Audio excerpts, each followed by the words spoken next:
Recording in progress.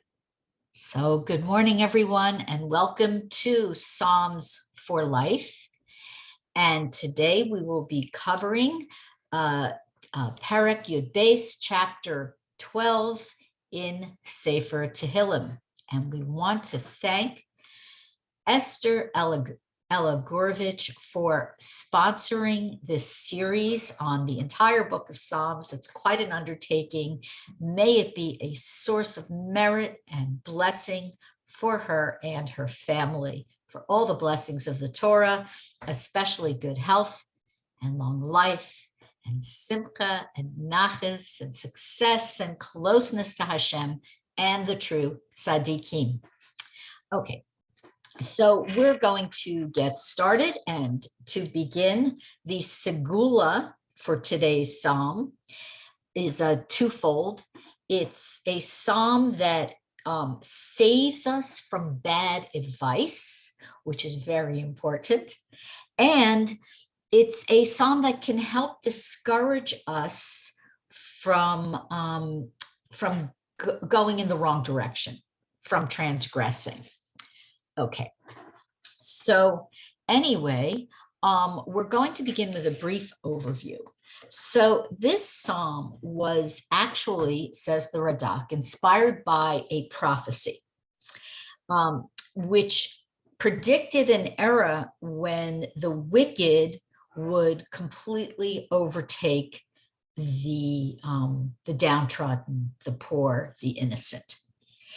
And for David HaMelech, this occurred when Shaul was pursuing him and almost defeated him. And also for 8 generations from Shlomo HaMelech, when the entire house of David, when all his not his ancestors, his descendants were threatened with extinction from the evil queen Atalia. And she actually murdered virtually the entire descendants of the royal family, except Yoash, who was hidden away in secrecy. She's quite a character in her own right, really interesting, evil and beyond narcissistic. Okay, now Rashi tells us that this psalm was dedicated Hasheminis, which you will recognize, I think, from Psalm 6, from Vav, before, that the Sheminis is that 8-stringed instrument, okay? And that's why it was the 8th generation of King David's house, his descendants.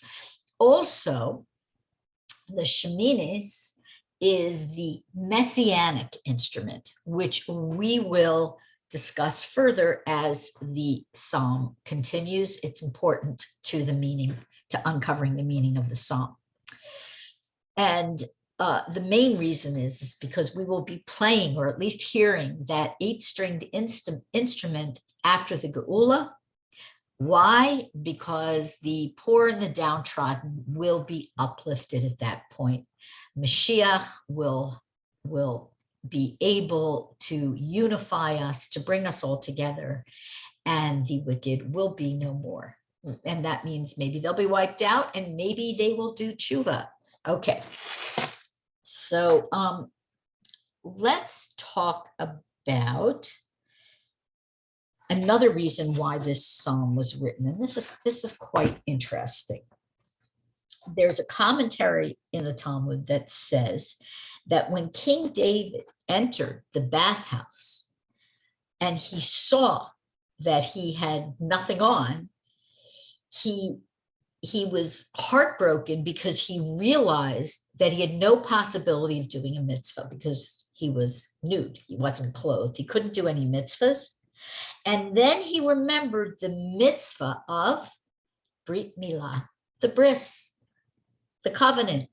And this is, of course, performed on the 8th day. And the Sheminis in the beginning of this also alludes to this idea of bris milah, which I thought was also fascinating. And as we go further, we will begin to understand why this all ties together and why the psalm is the Segulot for the two things I mentioned at the beginning of class. Okay, so let's start. Lama natseach al hasheminis mizmor leDavid.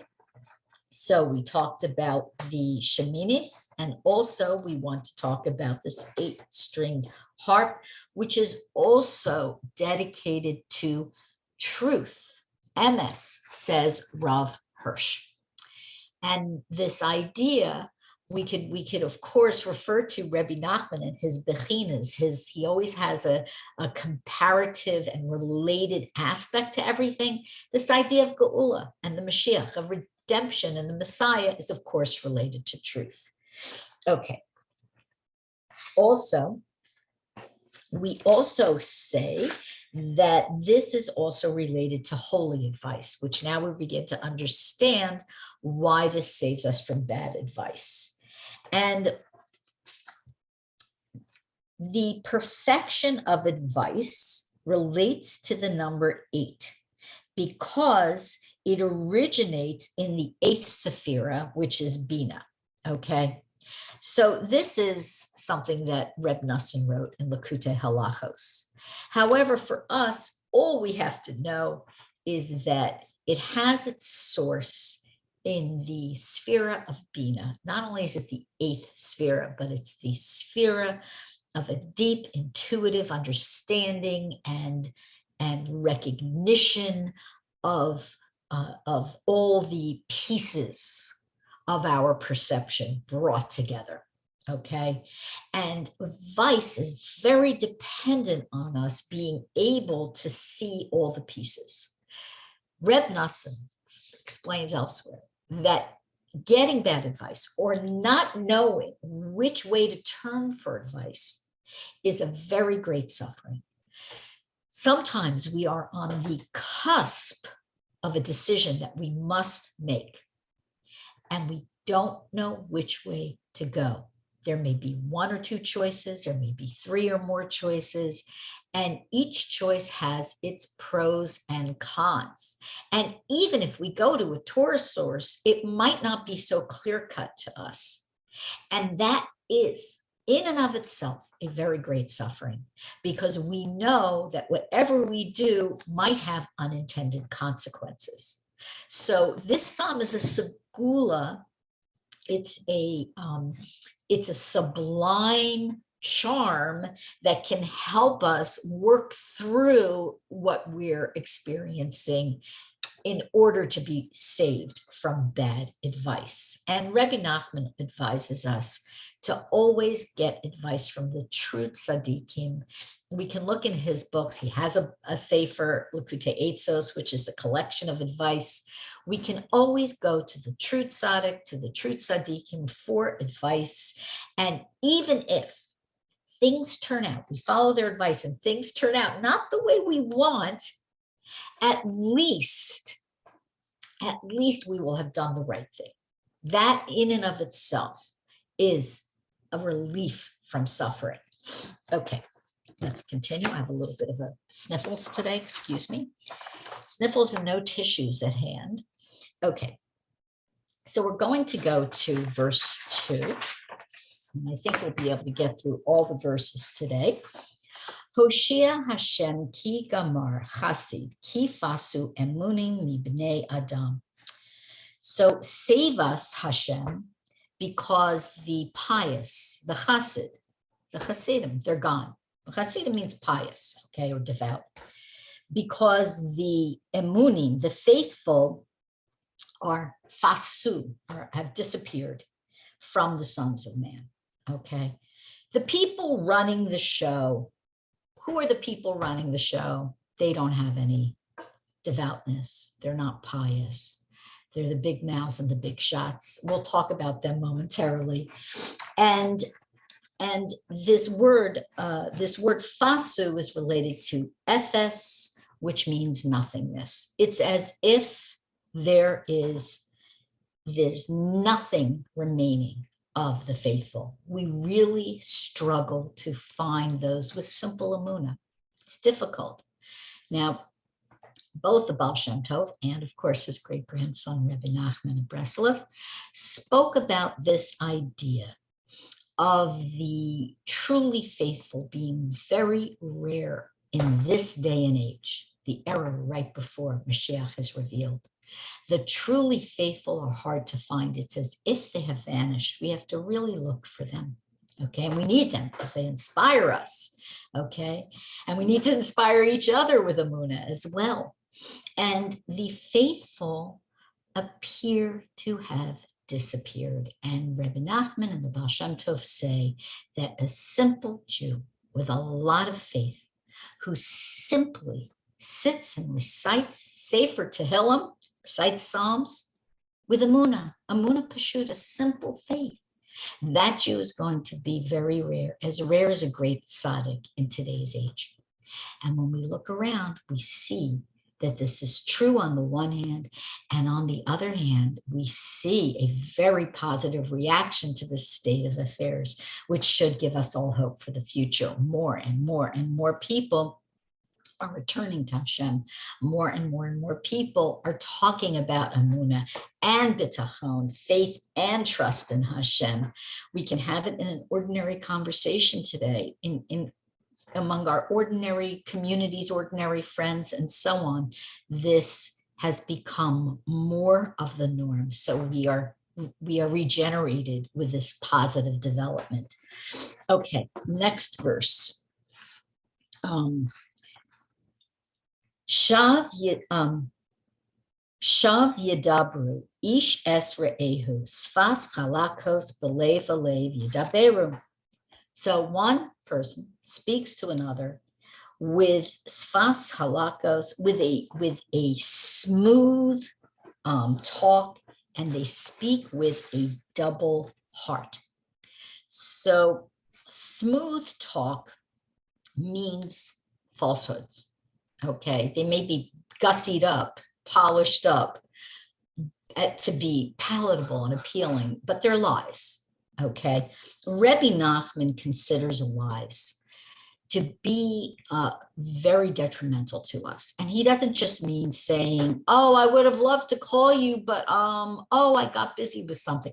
Okay, it's a lie. All right, maybe it's even a white lie in certain circumstances. However, what he's talking about, Rebbe Nachman's talking about in reference to this smooth talk, is this idea of philosophers, scientists, secular experts, people who will confound us with their brilliance and their sophistication.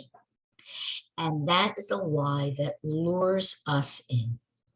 And even people who are speaking the truth about, let's say, politics or something like this, often use the words to such an effect that the manipulation implied in the words is a kind of lie, because it's designed to really lower our defenses and make us accept what they're saying as 100% truth.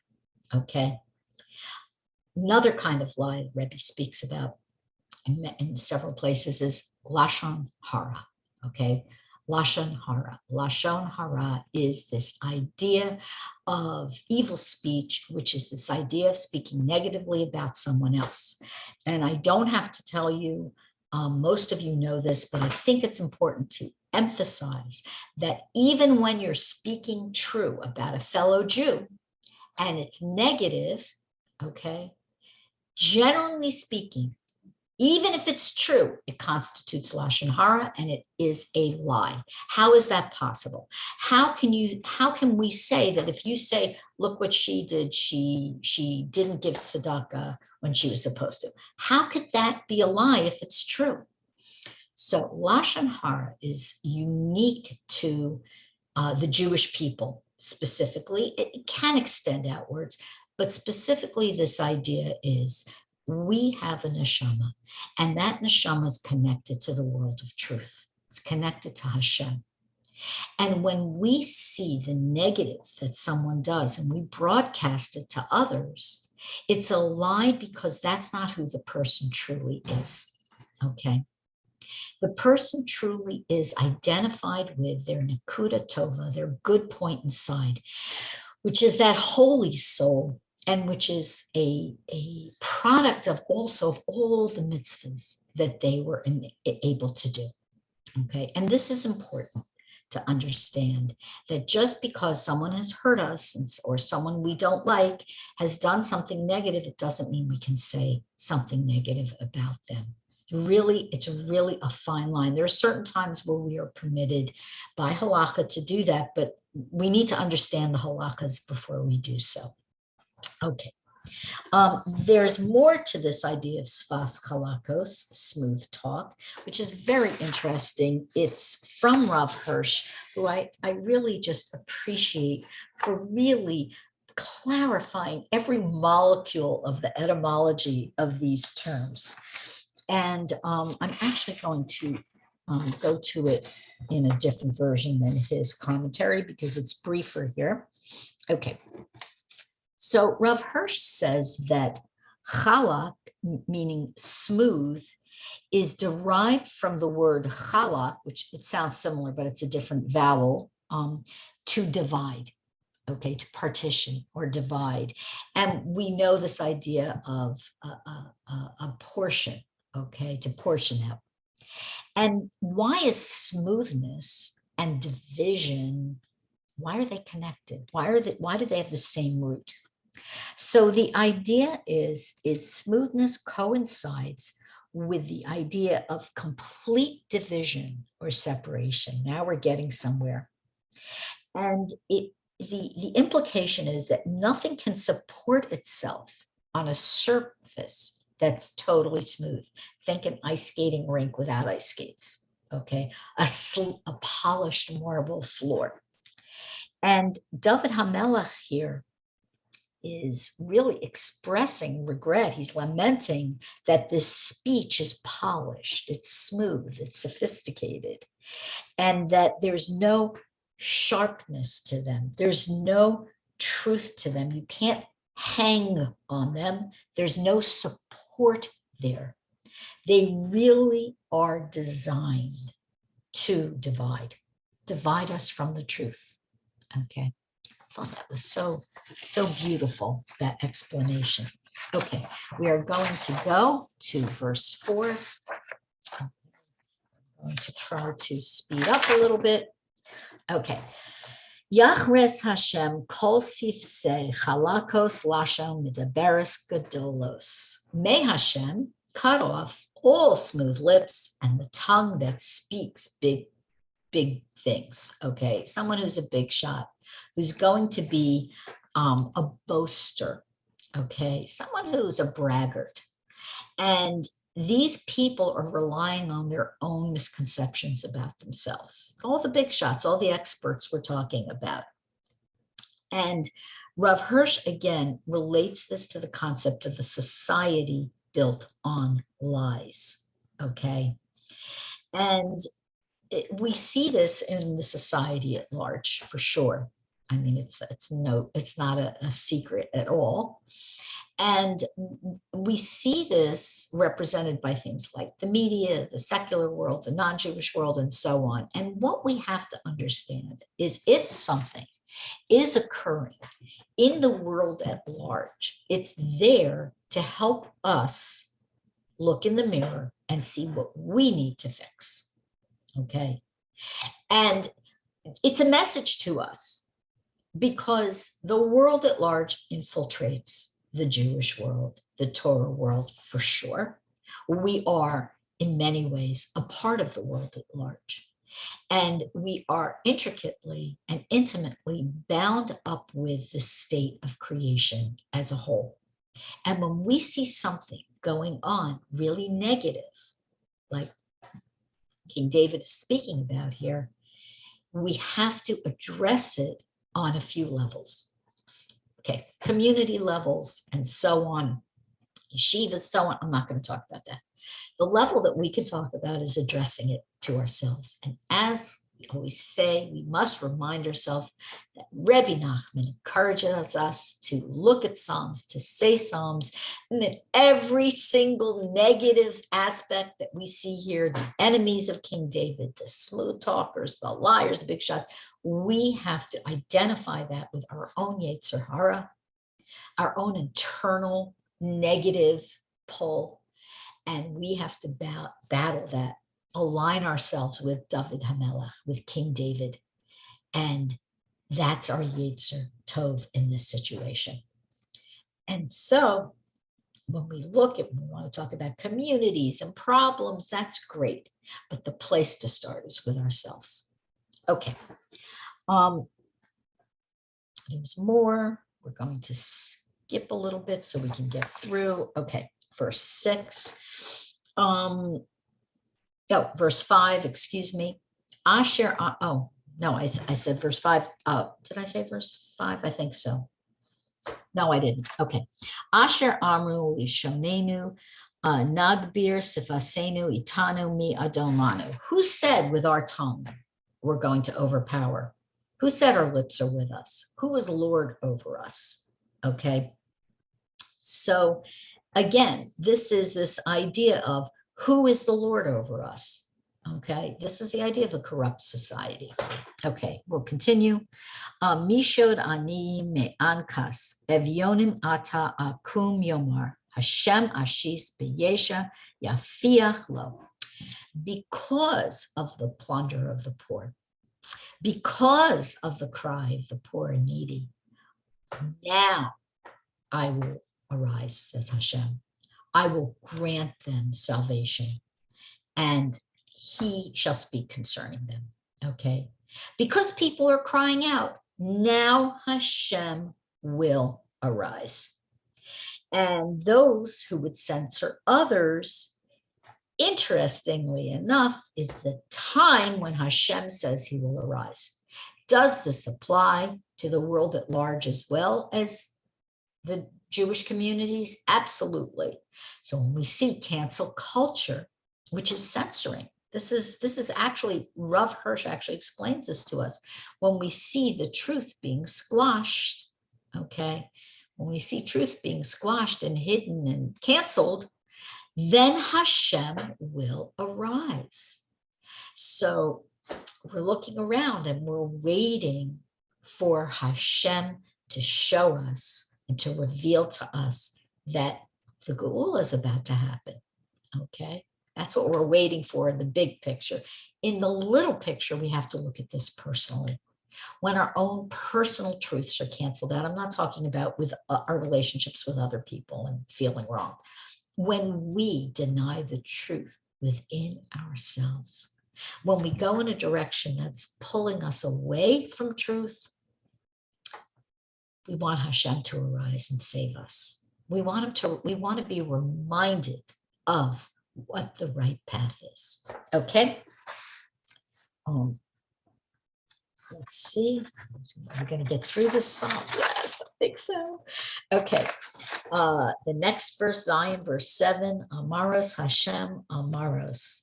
Tehoros Kesef Tzaruf Ba'alil La'aretz Mizukak Shiva Saim. The sayings of Hashem are pure words, pure sayings. They are like refined silver, exposed to the earth and refined or clarified 7 times. Now, what I'd like to do is speak to you about this idea of what is kesef tzaruf, refined silver. So Rebbe Nachman, let me find this. Rebbe Nachman teaches that refining silver, he gives us 2 aspects for it. Kesef is shorthand for money, okay? The first aspect is that Rebbe Noson actually explains a concept of Rebbe Nachman, that the pure words of Torah help us break the desire for wealth, okay? We refine, even if we're wealthy, we refine our wealth when we break the desire for wealth. It's a taiva. Okay, it's one of the 3 basic taivas.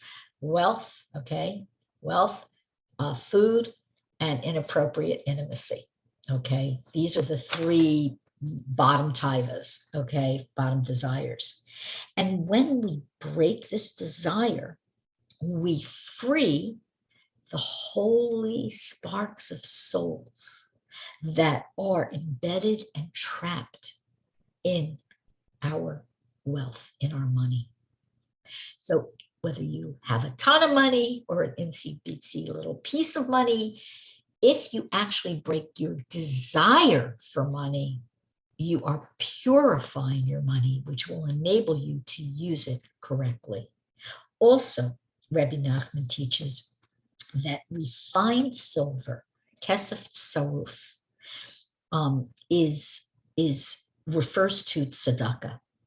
And when a person gives tzedakah according to halacha, 10% minimum, 20% is better, the person rectifies his silver, he rectifies his kesef, his money, and he purifies himself. And he also brings about something very important, a revelation of emunah throughout the world. Okay, then the whole world, okay, will be exposed, as I said, to the earth. The whole world will be able to see emunah. And, you know, the Talmud speaks about the test of poverty. It's definitely a big test, not a question. Wouldn't wish it on anyone. It's a terrible test for people.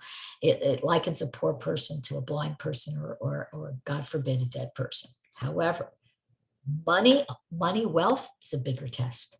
You should never ask for a bigger test unless you're absolutely sure you're going to ace it. Okay, next. Verse 8, Ches ata Hashem tishmerem titzrenu min hador zu olam. And you, Hashem, you're going to guard them. And you're going to guard them from this type of generation forever, okay? Hashem is going to protect us from a generation such as this generation of uber sophisticates with their smooth talk and their ways of manipulation and their censorship of truth and so on. We need to be protected from that, and we need to personally connect with Hashem, Hibodadut, talking to Hashem about whatever is on our mind and in our hearts every day, as much as you can. The ideal is an hour, but even if you have 5 minutes, 5 minutes is better than 0 minutes to talk to Hashem about this battle that we each have inside us. And it takes work. But when we do this, Hashem protects us. Okay, and last verse is Saviv Rishaim Yishalachun Karum Zulus Livne Adam. So wicked men, okay, Rishaim, wicked people, are surround on all sides, walk on all sides. And when let me just read a different translation because this is a very difficult one. When lowliness is exalted, okay, so it doesn't necessarily end on a truly positive note here, okay. The idea is that when we're surrounded by this negativity and these manipulations and the sophistication and the lies and so on, even the lowest people are elevated. We see this in society. And Rebbe Nachman explains in Lakutei Maharan Tinyana, lesson 1. And I'm going to actually read this specifically from a wonderful book, Breslov Research Institute, Rebbe Nachman, The Power of Psalms. And it's by David Sears. There's only a couple of volumes of it. Both of them are well worth buying for sure and owning and reading. I want to read what he says here. A perfect example of something that has tremendous potency, yet does not receive the attention it deserves, says Rebbe Nachman, is prayer. Through prayer, a person can reach the highest spiritual levels and gain control over all the forces affecting his life. Thus, prayer is really very exalted, and yet people treat it lightly. Even when they stand up to pray, all they want is to be done with it. If we're honest, we have that experience. That's this idea of exalting baseness. Okay, we all have had that experience. We're in a rush. We're human. And to remind ourselves that this isn't the way to go about prayer. Still, better to do that than to not pray at all. That's the truth. Okay. So we have finished this truly special and not the most positive of Psalms, but there's a lot of hope embedded within it. And we are going to recite Psalm 12 and the Psalms for today, which is the 17th of Shabbat. But before I do, are there any questions or comments? I can't believe we got all the verses in. I'm so happy. No? Okay. Also, there's one more thing I want to say. You can unmute yourselves, by the way, if you do want to speak. One more thing I want to say is I'm going to be getting rid of the registration process because there are problems with it. It's supposed to save people from bombing Zoom. It has happened once or twice. You may not have been aware of it, but I think I have to give it up because there are people having problems logging in. Starting next week, I'm going to create a link for this. I don't know if it'll be the same link that you already have. So if you are somebody who reuses your link, which is what the idea here, you don't have to worry about it. You're going to get a new link, or it might be the same, but I think it's going to be a new link that you could just sign in with from now on. Okay. And the reminder, the Segulot for today, for Psalm 12, was to be saved from bad advice and to discourage yourself from going off in the wrong direction. Now we understand why. And the Psalms for today are Psalms 83 through 87, and I'm going to read what they are, the Segulos for.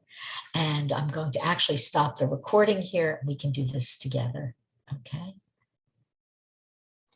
Recording in progress. Thank you, everyone. I'm going to say goodbye and looking forward to seeing you next week, God willing, for this class and the Radiant Torah class and any other classes we might have.